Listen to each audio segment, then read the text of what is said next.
Sir ആർക്കൊക്കെ ഇപ്പോഴത്തെ ഈ റിസർച്ച് ഓഫീസർ നോട്ടിഫിക്കേഷൻ അപേക്ഷിക്കാൻ പറ്റും? ഒരുപാട് പേര് ഒരുപാട് PSC എക്സാമുകൾക്ക് പ്രിപ്പയർ ചെയ്യുന്നുണ്ട്. അവർ ചോദിക്കുന്നത് അതെല്ലാം നിർത്തിവെച്ചിട്ട് ഈ ROയ്ക്ക് അവർ ജോയിൻ ചെയ്യണമെങ്കിൽ അതിന് എന്ത് പ്രത്യേകത, അല്ലെങ്കിൽ അവർക്കത് ആപ്റ്റ് ആണോ, അല്ലെങ്കിൽ അത് വർക്കിംഗ് ആണോ എന്നൊക്കെയാണ്. കഴിഞ്ഞ സ്റ്റാറ്റിസ്റ്റിക്കൽ അസിസ്റ്റന്റ് ഉണ്ടായിരുന്ന കുട്ടികളെന്ന് വെച്ചാൽ 800 മുകളിലുണ്ടായിരുന്നു. അപ്പോൾ ആ കുട്ടികളെല്ലാവരും ഒരേ സ്വരത്തിൽ ചോദിക്കുന്ന ഒരു ക്വസ്റ്റ്യൻ ആണ്, അവർക്ക് എന്തെങ്കിലും ബെനിഫിറ്റ് ഉണ്ടോ? സാധാരണ എല്ലാ വകുപ്പിലും അവിടെ എത്തുമ്പോഴത്തേക്ക് പിന്നെ ഇടിച്ചു നിൽക്കും, പിന്നെ പ്രൊമോഷൻ ഇല്ല. പക്ഷെ ഇവിടെ ഹായ്, നമസ്കാരം. സഹകാരി റേസ് പ്ലസിലേക്ക് ഏവർക്കും സ്വാഗതം. റിസർച്ച് ഓഫീസറിന്റെ നോട്ടിഫിക്കേഷൻ വന്നത് എല്ലാവരും അറിഞ്ഞിരിക്കുമല്ലോ. അപ്പോൾ ഇന്ന് നമ്മുടെ ഡൗട്ടുകൾ ക്ലിയർ ചെയ്യാനായിട്ട് ശ്യാം സഹകാരി നമ്മളോടൊപ്പം ഉണ്ട്. നമുക്കപ്പോൾ സാറിനോട് ചോദിക്കാം. സാർ, നമ്മുടെ റിസർച്ച് ഓഫീസർ നോട്ടിഫിക്കേഷൻ വന്നു, ഒരുപാട് പേര് വെയിറ്റ് ചെയ്തതാണ്. അപ്പോൾ അതിന്റെ നോട്ടിഫിക്കേഷൻ വന്നിട്ടുണ്ട്. അപ്പോൾ സാർ, ആർക്കൊക്കെ ഇപ്പോഴത്തെ ഈ റിസർച്ച് ഓഫീസർ നോട്ടിഫിക്കേഷൻ അപേക്ഷിക്കാൻ പറ്റും? ഈ ഒരു ചോദ്യം ഈ നോട്ടിഫിക്കേഷൻ ഡിസിഷൻ വന്നതിന് മുന്നേ തന്നെ ഉയർന്നു കേൾക്കുന്ന ചോദ്യമാണ്. കാര്യം എന്ന് പറയുമ്പോൾ സ്റ്റാറ്റിക് അസിസ്റ്റന്റ് പരീക്ഷയിലൊക്കെ ആണെന്നുണ്ടെങ്കിൽ, അല്ലെങ്കിൽ നമ്മുടെ ഡിപ്പാർട്ട്മെന്റിലൊക്കെ അറിയാലോ, എക്കണോമിക്സ് ആൻഡ് സ്റ്റാറ്റിക്സ് എന്ന ഡിപ്പാർട്ട്മെന്റിലേക്കാണ് നമുക്ക് 6 വന്നിരിക്കുന്നത്. അപ്പോൾ സ്റ്റാറ്റിക് അസിസ്റ്റന്റ് പരീക്ഷയിലാണെന്നുണ്ടെങ്കിൽ നമുക്ക് കോമേഴ്സുകാർക്ക് അവസരമുണ്ട്. പക്ഷെ 6 പോസ്റ്റ് എടുക്കുമ്പോഴത്തേക്ക് ഇതിന് മുന്നേ നടന്ന പരീക്ഷകളൊന്നും നമ്മുടെ കോമേഴ്സുകാർക്ക്, അതായത് MCOM കഴിഞ്ഞ ആൾക്കാർക്ക് അവസരം ഉണ്ടായിരുന്നില്ല. അപ്പോൾ ഇത്തവണ ആ ഒരു പ്രശ്നം, ഇതിനിടയ്ക്ക് നമുക്ക് സ്പെഷ്യൽ റൂൾ അമെന്റ്മെന്റ് വന്നു. അമെന്റ്മെന്റ് പേപ്പറൊക്കെ ഇങ്ങനെയല്ലേ നമ്മുടെ ഗ്രൂപ്പുകളിലൊക്കെ പലയിടത്തും വന്നു. പക്ഷെ ഇപ്പൊ നോട്ടിഫിക്കേഷൻ വന്നപ്പോൾ എല്ലാവർക്കും ക്ലാരിഫിക്കേഷൻ വന്നിട്ടുണ്ട്. നിലവില് MCOM ഉള്ള ഉദ്യോഗാർത്ഥികൾക്കും അപേക്ഷ സമർപ്പിക്കാം. അതിനോടൊപ്പം മാത്സ് പഠിച്ച ആൾക്കാർക്കാണെങ്കിലും MCOM പഠിച്ച ആൾക്കാർക്കാണെങ്കിലും സ്റ്റാറ്റിയുടെ പേപ്പറുകൾ ഓപ്ഷണലായിട്ട് പഠിച്ചിരിക്കണമെന്ന നിർദ്ദേശം കൃത്യമായിട്ട് തന്നിട്ടുണ്ട്. അപ്പൊ അതും കൂടെ നിങ്ങളൊന്ന് നോട്ട് ചെയ്തിട്ടാണ് അപേക്ഷ കൊടുക്കേണ്ടത് കേട്ടോ. സർ, പിന്നെ അടുത്ത ഒരു ഈ ഒരുപാട് പേര് ഒരുപാട് PSC എക്സാമുകൾക്ക് പ്രിപ്പയർ ചെയ്യുന്നുണ്ട്, വന്നിട്ടുണ്ട്. അപ്പൊ അവര് ചോദിക്കുന്നത് അതെല്ലാം നിർത്തിവെച്ചിട്ട് ഈ ROയ്ക്ക് അവർ ജോയിൻ ചെയ്യണമെങ്കിൽ അതിന് എന്ത് പ്രത്യേകത, അല്ലെങ്കിൽ അത് അവർക്കത് ആപ്റ്റ് ആണോ, അല്ലെങ്കിൽ അത് വർക്കിംഗ് ആണോ എന്നൊക്കെയാണ് ഒരു ശക്തമായ ചോദ്യം. എന്തിനു വേണ്ടി അല്ലേ, എന്തിനു വേണ്ടി നമ്മൾ പ്രിപ്പയർ ചെയ്യണം എന്നുള്ളതാണ്. അപ്പോൾ അതിന്റെ ഉത്തരവെന്ന് പറയുമ്പോഴത്തേക്കും അത് ആക്ച്വലി നിങ്ങളാണ് തീരുമാനിക്കേണ്ടത് എന്തിനു വേണ്ടി എന്നുള്ള കാര്യത്തില്. നിങ്ങളെ സംബന്ധിച്ച് ഒരു ജോലി, നമ്മളെല്ലാവരെയും സംബന്ധിച്ച് ജോലിയുടെ പ്രാഥമിക ലക്ഷ്യം എന്ന് പറയുമ്പോഴത്തേക്കും ശമ്പളമാണ് അല്ലെ, നമ്മുടെ ഉപജീവനമാണ്. അപ്പോൾ അതിനേക്കാൾ കൂടുതൽ ലക്ഷ്യം വെക്കുന്ന ചിലരുണ്ട്. കാര്യം റെക്കഗ്നീഷൻ അല്ലേ. നാട്ടില് നമ്മൾ ഒന്ന് ഇറങ്ങി നിൽക്കുമ്പോൾ ഇവൻ എക്കണോമിക്സ് ആൻഡ് സ്റ്റാറ്റിക്സ് വകുപ്പിലെ AD ആണ്, അസിസ്റ്റന്റ് ഡയറക്ടർ ആണ് എന്ന് പറയുമ്പോഴത്തേക്ക് ഉണ്ടാകുന്ന വെയിറ്റ്, അതിനപ്പുറം വെക്കാൻ നമുക്ക് വേറെ ഒന്നും കിട്ടത്തില്ല. അപ്പൊ ആദ്യത്തെ ഉത്തരം നിങ്ങളുടെ നോട്ടിഫിക്കേഷൻ തന്നെ കിടപ്പുണ്ട്. 51,400 മുതൽ 1,10,300 വരെ നീളുന്ന നമ്മുടെ ബേസിക് പേ ആണ് അതിന്റെ ഏറ്റവും വലിയ അഡ്വാൻറ്റേജ്. ഇപ്പൊ എന്തായാലും നമുക്ക് അടുത്ത പേ റിവിഷൻ വരും. പേ റിവിഷൻ എന്ന് പറയുമ്പോഴത്തേക്കും 5 വർഷത്തിലൊരിക്കൽ നടക്കുന്ന പേ റിവിഷൻ ഈ വർഷം നടന്നു കഴിഞ്ഞാൽ നമുക്കിപ്പോ നിലവില് നമുക്കൊരു 20% DA മറ്റേ ഉള്ളൂ ഡിപ്പാർട്ട്മെന്റില്. അതേസമയം 58% കേന്ദ്രത്തിന് DA ഉണ്ട്. അപ്പൊ 58% കേന്ദ്രത്തിന് DA കൂടെ ലയിപ്പിച്ച് വരുമ്പോഴത്തേക്ക് ഉണ്ടാകുന്ന നമ്മുടെ ഒരു ഫിറ്റ്മെന്റ് ബെനിഫിറ്റ് എല്ലാം കൂടെ വരുമ്പോൾ 75 അടുത്ത് നമ്മുടെ ബേസിക് പേ വരാൻ സാധ്യതയുള്ള ഒരു പോസ്റ്റാണ്. അതാണ് അതിന്റെ ഒന്നാമത്തെ അഡ്വാൻറ്റേജ്. രണ്ടാമത്തെ, നിങ്ങൾക്കറിയാം ഏതൊരു വകുപ്പിലും നമുക്ക് ഇതുപോലെയുള്ളൊരു പോസ്റ്റ്, ഇത് ആക്ച്വലി പ്രൊമോഷൻ പോസ്റ്റ് ആണ് കേട്ടോ. പ്രൊമോഷൻ പോസ്റ്റ് എന്ന് പറയുമ്പോഴത്തേക്കും നമ്മുടെ താഴെയുള്ള സ്റ്റാറ്റിക്കൽ അസിസ്റ്റന്റുമാരൊക്കെ ഏകദേശം 18 മുതൽ 20 വർഷം സർവീസ് ചെയ്തിട്ട് എത്തുന്ന പോസ്റ്റാണ്. മാത്രമല്ല നമ്മൾ കയറുമ്പോൾ തന്നെ നമുക്ക് പച്ച മഷിയിട്ട് ഒപ്പിടാൻ പറ്റുന്ന അല്ലെ, ഒരുപാട് പേര് ഡ്രീമാണ് നമ്മുടെ ഗസറ്റ് പോസ്റ്റിലേക്ക് എത്തുക എന്നുള്ളത്.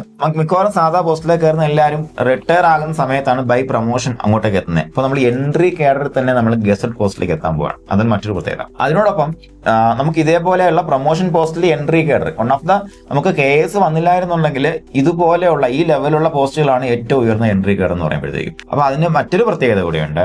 ആ പ്രത്യേകത വേറൊന്നുമല്ല, ബൈ പ്രൊമോഷൻ നമുക്ക് ഈ ഒരു വകുപ്പിൽ മാത്രം കിട്ടുന്ന ഒരു അഡ്വാൻറ്റേജ് ആണ്. ബൈ പ്രൊമോഷൻ നമുക്ക് വകുപ്പ് അധ്യക്ഷൻ വരെ എത്താൻ പറ്റും എന്നുള്ള ഒരു കാര്യം നമ്മൾ കയറുന്നത് തന്നെ ഏകദേശം ഒരു AD ലെവലാണ്. പിന്നെ വരുന്നത് ഡെപ്യൂട്ടി ഡയറക്ടർ ലെവലാണ്. അത് കഴിഞ്ഞിട്ട് വരുന്നത് JD, ഒരു ജില്ലയുടെ അധികാരി. അത് കഴിഞ്ഞാൽ വരുന്ന അഡീഷണൽ ഡയറക്ടറാണ്. അത് 3 പോസ്റ്റേ ഉള്ളൂ. ഡയറക്ടറുടെ തൊട്ട് താഴെയുള്ള പോസ്റ്റ്. സാധാരണ എല്ലാ വകുപ്പിലും അവിടെ എത്തുമ്പോഴത്തേക്ക് പിന്നെ ഇടിച്ചു നിൽക്കും, പിന്നെ പ്രൊമോഷൻ ഇല്ല.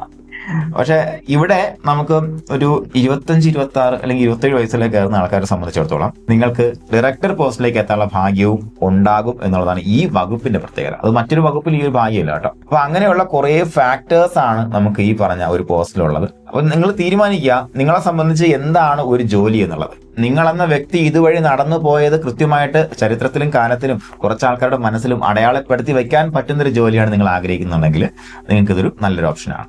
സർ അടുത്ത ഒരുപാട് പേരുടെ അതെല്ലാം എക്സാമിനും ഉള്ളതാണ് അവരുടെ ഈസി മെത്തേഡ്.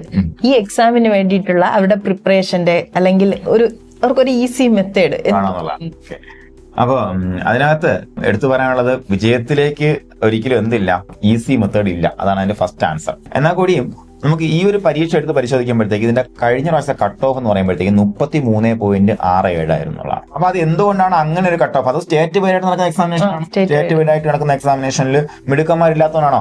അല്ല.